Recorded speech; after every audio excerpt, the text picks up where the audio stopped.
kızınızda bazı fotoğraflar var. O fotoğraflar bana değil de polise giderse kızınız ölür. Bunu söylemek için aramıştım. Ha, öyle normal bir ölümde olmaz. Oldukça acılı bir ölüm olur.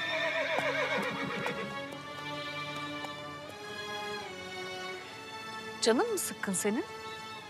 Hı? İşle mi ilgili? Ha yok. Mahur'u düşünüyordum. Birini bulmak lazım. Korumak için mi? Bu dünkü çocuk ne oldu? Eski askermiş.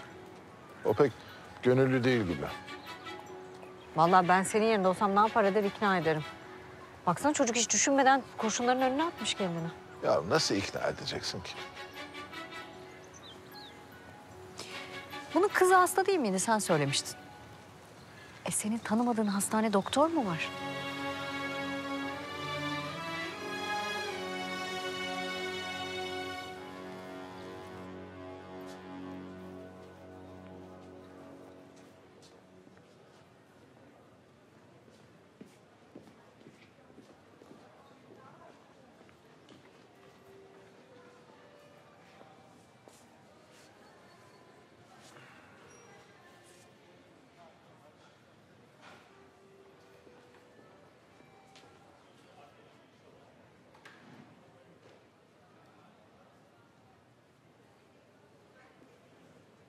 Ben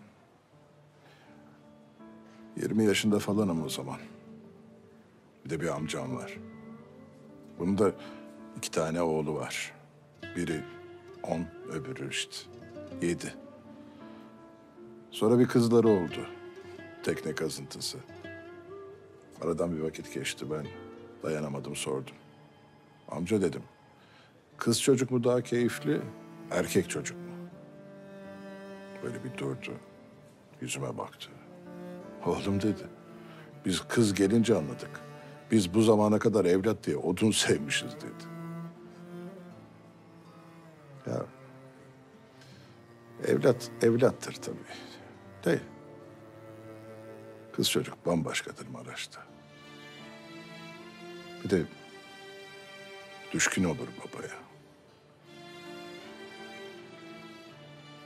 Mahur da benim bir tane.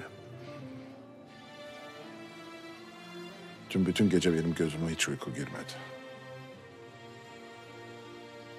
Eğer ona bir şey olursa ben kendimi asla bağışlamam. Sen de kız babasısın. Halden anlarsın. Mahur'a bir şey olursa ben yaşayamam. 2 hafta. Sonrasına karışmam. Daha lafımı bitirmeden. Lafın tamamı ahmağa denir. Eyvallah.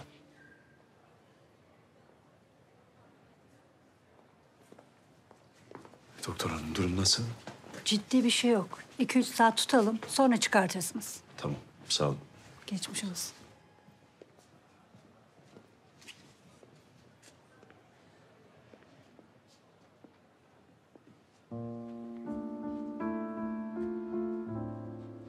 Geçmiş olsun. Sağ olun.